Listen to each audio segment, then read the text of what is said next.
One of the first moments where Du Bois comes onto the national stage is the brewing controversy between his ideas about racial progress and how to move the race forward, and the leading African-American figure of that time period, the late 19th and early 20th century, Booker T. Washington.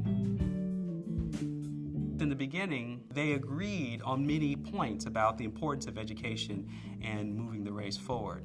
It turns out, though, that because Du Bois was northern born and had access to some of the best schools in New England and really was encouraged to think broadly, it's been part of his elite graduate education, being trained in Berlin, working with Max Weber.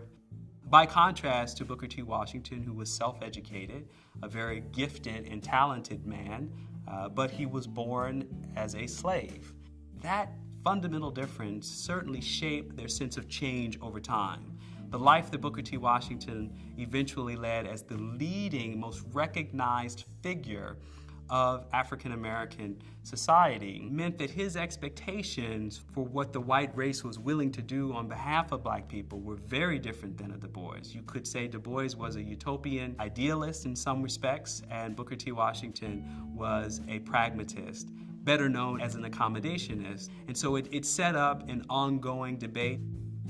Eventually, Booker T. Washington's program sustained the ethos of Jim Crow America because it was about black people working, but on white people's terms. It was about a lack of political enfranchisement because black people were subject to poll taxes and literacy tests and the inability to vote. And it was ultimately about a form of second-class citizenship that was segregated America. In this regard, Du Bois did see that real change, fundamental change, living up to the real promises of racial democracy in America, depended upon agitation, depended upon a grasp for power.